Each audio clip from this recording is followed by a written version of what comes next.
Good afternoon. My name is Chuck Seams with Pure Processing. I'm the Executive Vice President of Sales, and I've had the good fortune over the last 20 years in SPD to work with hundreds of projects.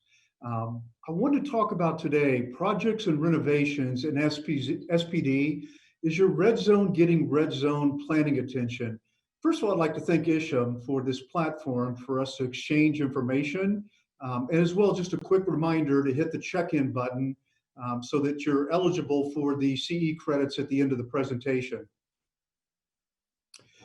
Quick why on Pure Processing. Our mission, our focus, won't read the whole thing, but the items in bold and underline, ergonomic solutions for easy, fast, safe, and effective medical device pre-cleaning. Protect your staff and your medical device inventory, and a thorough understanding of regulatory guidance, ergonomics, and the instrument cleaning environment, which helps you, the providers, achieve productive, consistent, compliant, and comfortable pre-cleaning processes that support optimal clinical outcomes for their patients. So I'll quit reading. Our number one core value, and you can see them behind me at Pure Processing, is passion for processing, and that is for the people, for the process, and to help enable your performance. A quick smattering here, portfolio of our products, just to give you an understanding of how we deliver those solutions. At the very bottom are the products that are near term, can solve some of your problems today. Up at the top, in the top row, are products that are capacity boosters and or specialty products. And then in the middle are more of the long-term fixed reprocessing sinks and ergonomic workstation tables, i.e. prep and pack tables. I want to talk a little bit today about the crisis and tragedy that we've all been through and correlate this story into the subject that I'm talking about today. We've all been through this crisis and this tragedy called COVID-19. And up on the screen, we've got two visible heroes, one a doctor and one a nurse. Now, we all recognize there's a lot more visible heroes, but for the sake of the story, just want to keep it narrow. And these heroes put themselves in harm ways, themselves, their family, their friends, for our patients. And a lot of those patients are my family members, your family members, people that we know, neighbors and friends. But I also want to talk about the less visible heroes who are equally important, that had the same selfless commitment for themselves, their family, and the friends. And at the end of the day, that more visible and less visible group all were focused on patient outcomes. So the quick moral of this story is they all are heroes. We tend to place more emphasis on the A and the B, the doctors and the nurses, because they are patient facing and they receive most of the media focus. However, without the heroics of our less visible teammates, technicians, essentials, environmental services, and there's a lot more within our hospital environments, performing essential baseline cleaning, new testing, translating languages for patients to make them feel more comfortable in their environment. Would the heroic outcomes have been the same? Would they have been the same? I think all of us would probably go, probably not. The outcomes would not have been the same. We may be hearing about more deaths than the 130,000 plus that we see today. So the correlation that I want to bring into that story is to sterile processing success, project success, and outcomes. So the sterile and clean in this little diagram, there's three core parts. There's actually a few more parts to sterile processing, but simplifying, the sterile and clean part are really the most visible, where they get the most attention, where outcomes and productivity is considered to be a little bit more important most of the time than the red zone, which is a dirty area.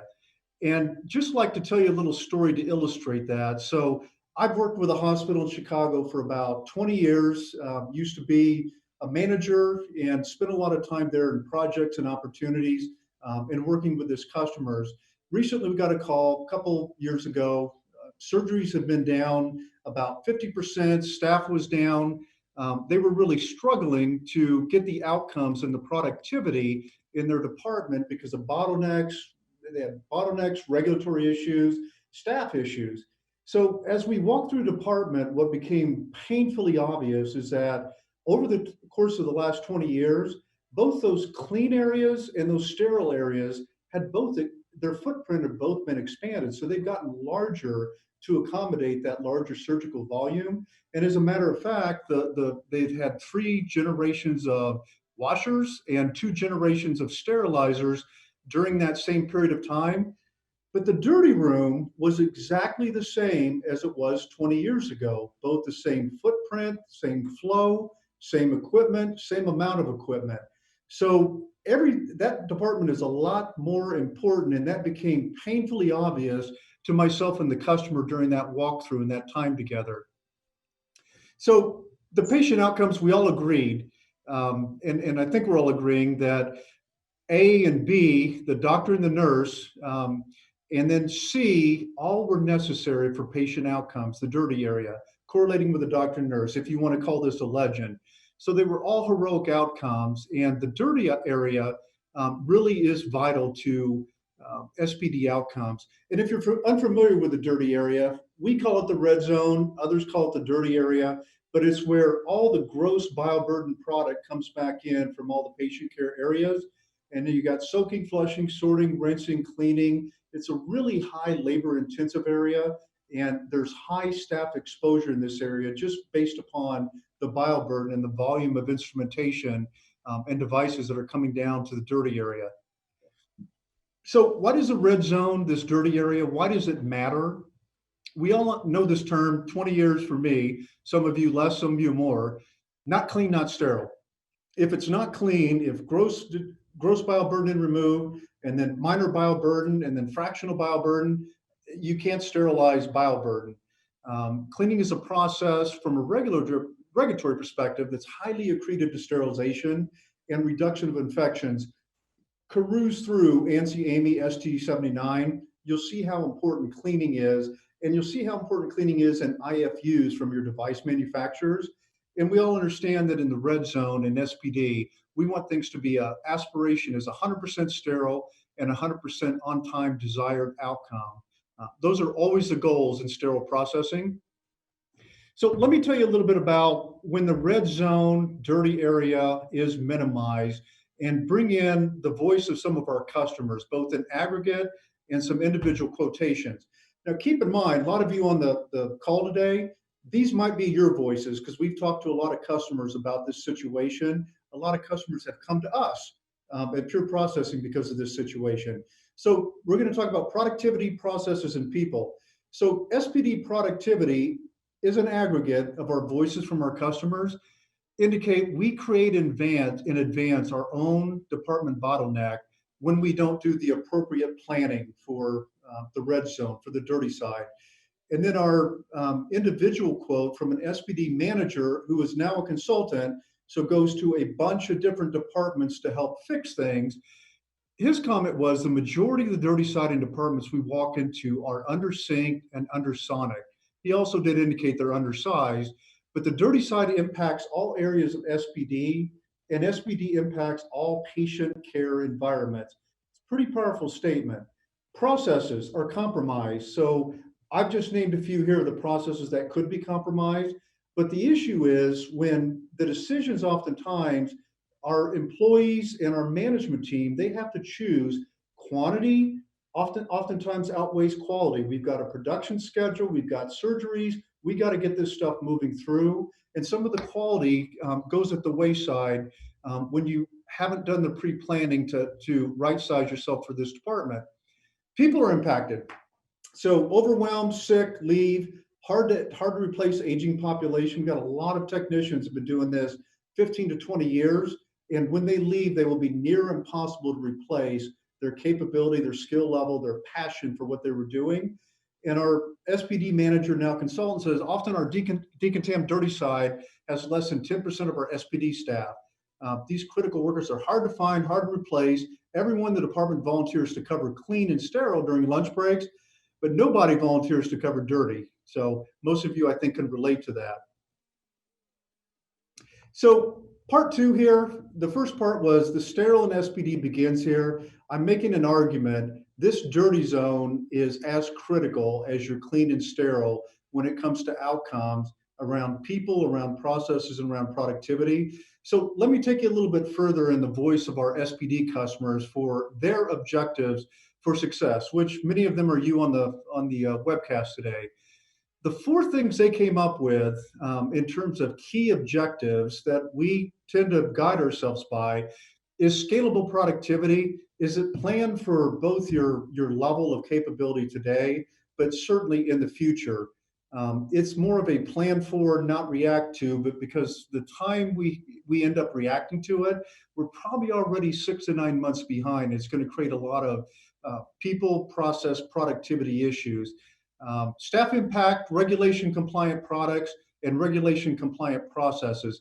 And you see which ones they all impact. The staff impact, enabled productivity, health, morale, staff safety, patient impact. So these are all critical issues that our voice of our customers, many of you are telling us. And then here's the stated implications that they shared with us. So when we don't do the planning and we aren't mindful of the equivalence of the dirty zone or red zone in our SPD department, we end up getting the bottlenecks. Number one. Number two, more volume.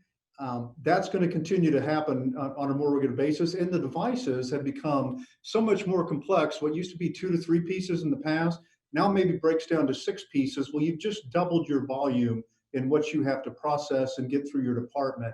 And of course, less resources. That's healthcare today in general. We're not getting more people, we're getting less people, and we're being asked to do more across healthcare. Staff impact. So those people that we do have, there's injuries, lost working hours, turnover, up to and including workers' comp claims, which are very difficult for the patient and for the hospital.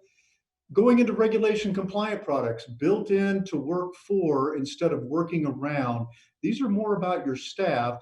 Do they have to work around what you gave them in order to be semi-productive, or do you have built in to work for so that they can be productive, they can be safe, they can be compliant while they're doing their job?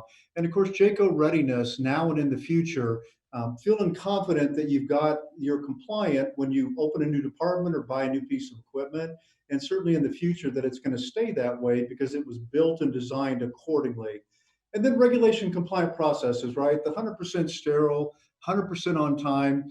Infection outbreaks, always in the hospital, there's going to be some point back to SPD, and there's going to be questions around policy, process, and people. And it still comes back to, it's pointing there because if it's not clean, it's not going to get sterile, and goes all the way through the chain, all the way to the patient.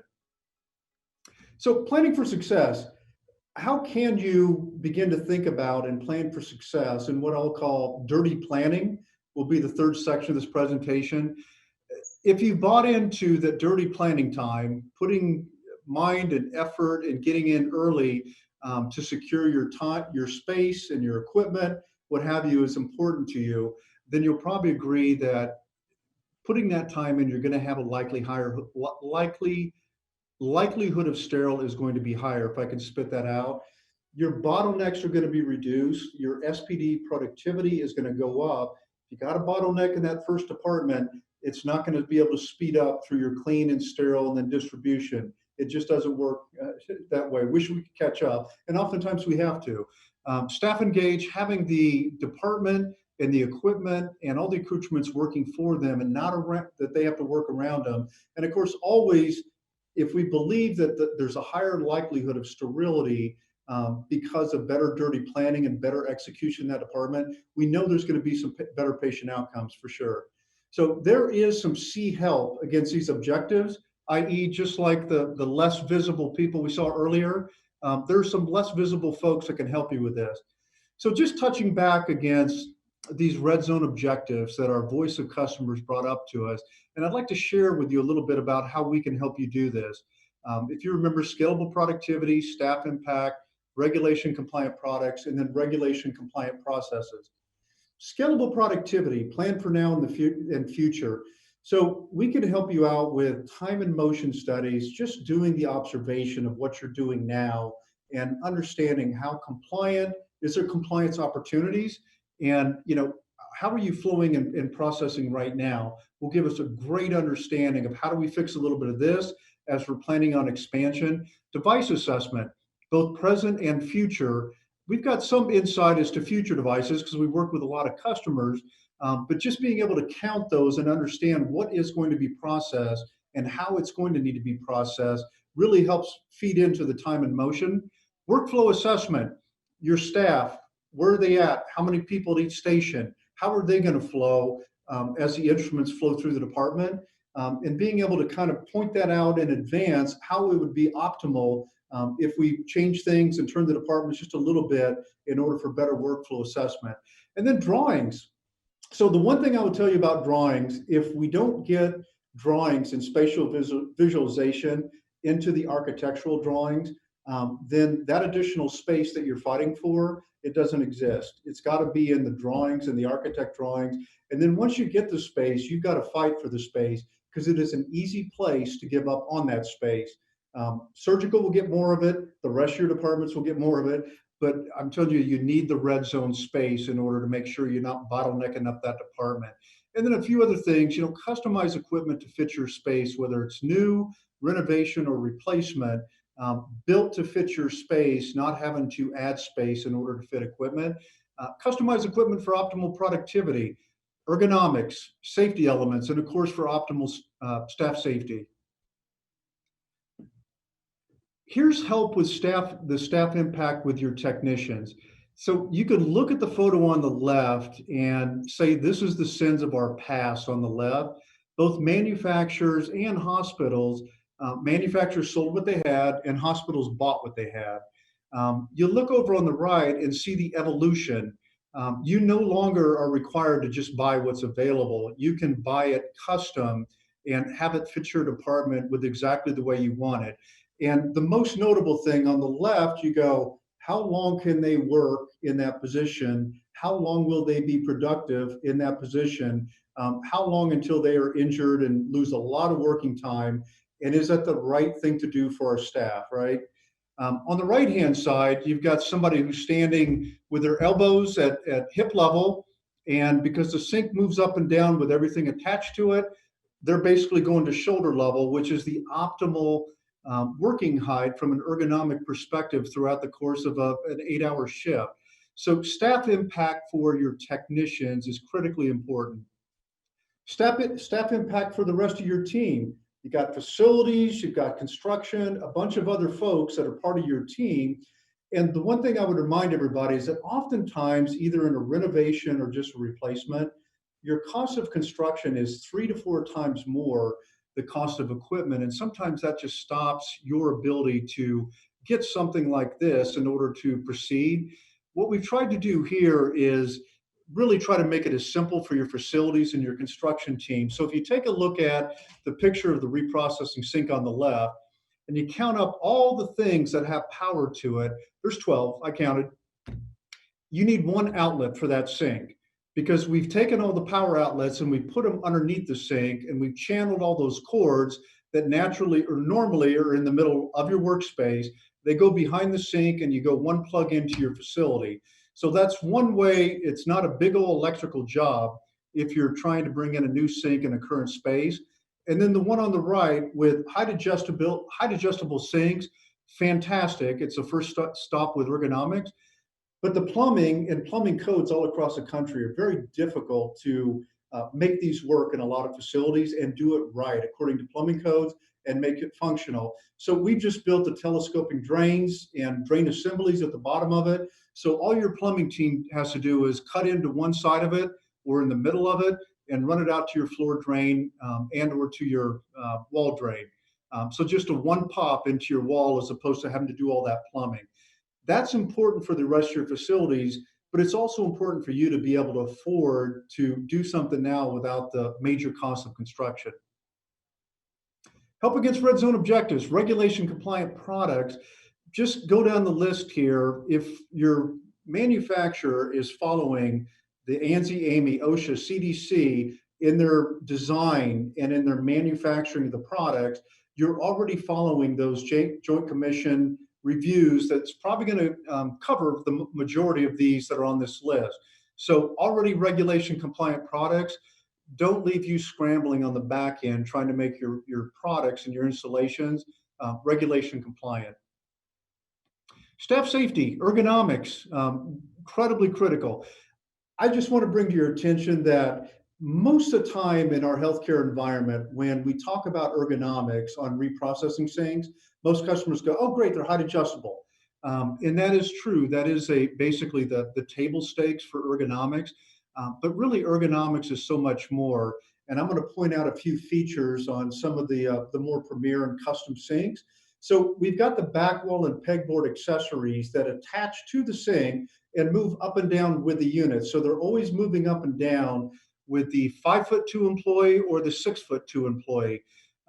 And therefore, they can always stay ergonomically between that waist and shoulder height work, as well as the shelf on the bottom. It raises and lowers with height adjustable as well. So it's not way down there if you lift your sink way up here. And just a simple, subtle wrist rest, the picture in the middle, as opposed to that 90-degree pinch point that your hands and arms and forearms are hanging over all day. This allows your hands just to enter smoothly and easily into the sink and take away that pinch point. The flexi pumps up in the far left corner, really to help reduce musculoskeletal disorder. You no longer are pushing syringes through all day and or shooting them with water guns. And you know at the end of the day, your cannulated device has actually got the right amount of fluid run through them as per the manufacturer's recommendations. So when you hear ergonomics, I would just challenge you, take it a little bit step further, one more step further, and don't just get comfortable with height adjustability. What else can it really do for your staff? And here again is our portfolio that we talked about earlier. And we put ergonomics, productivity, compliance-based elements in all of our products, whether it's the smallest of them to the medium size to the larger, more fixed type of products, long-term products. So back to the question, is your red zone getting red zone planning attention? And if it's not, I would ask if we believe that the doctors and the nurses and the sterile process, while they're most visible, if we all agreed that the sterile processing technicians, were equally as important and equally heroic during our COVID-19 crisis, I would make the same claim here that the SPD outcomes, all of these are essential. So back to our voice of the customers. We heard a lot earlier about when we don't do it, what are the implications when our customers haven't done it or just getting to the point where they're going, I should have done it. What are the implications? Now I'm going to tell you about what they've said about when they did do it. They planned it in advance or midstream, they stopped, paused, and said, I need more space, I need more equipment, I need better workflow for my staff there so that we don't get the bottleneck. So SPD productivity, the quotes from our customers were bottlenecks were reduced or removed. Sometimes they're never fully removed, but greatly reduced. The department flows, the QC and on time has improved. Processes, our planned space, flow, and equipment equals less trade-off of quality for quantity decisions. If you remember, the comment before was sometimes we just have to make quantity decisions and bypass quality because we've got to get it out the door. When the planned space is in play, when you get the proper flow, the right space for your staff and the right equipment, less trade-off of quality for quantity decisions, and people are impacted. This becomes much more safe, productive, and morale up because at the end of the day, we are giving our staff what the tools and the space that they need in a better, safer environment to actually meet the goals that we're asking them to meet. Right now, some of this is here, and we're asking them to do this, and it's semi-impossible for our staff in that red zone, which is why we get the sickness and the leaving, and people are overwhelmed, and it's a job with a pretty high turnover because it's a tough area. So red zone, dirty planning summary, I would just encourage you to plan equally that clean area, that sterile area, and that dirty area because it has a holistic impact on your people, your overall SPD performance, and your quality and quality control processes. And there is C help available.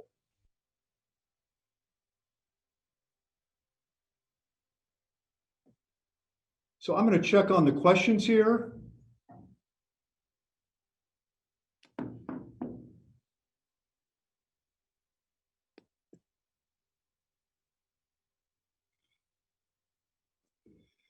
So I've got one question coming in.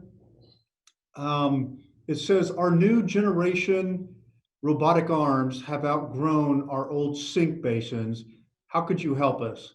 So our new generation robotic arms have outgrown our old sink basins. How could you help us?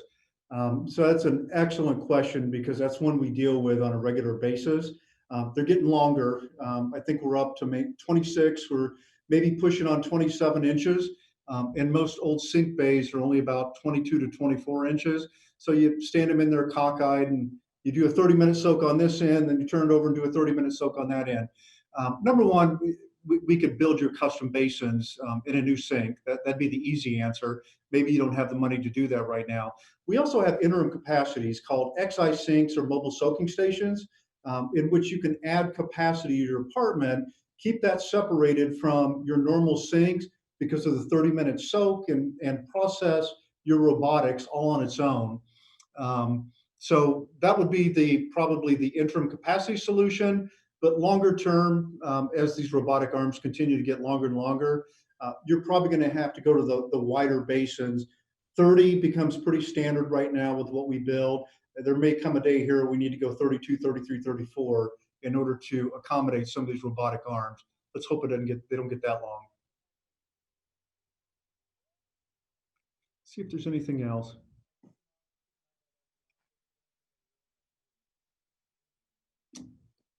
So I don't see another question in here. I just want to remind you to stick around when the Isham Scott turns this off to put the code on for your CEs, for your continuing education credits. Excuse me. And I just thank you very much for the time and the platform today.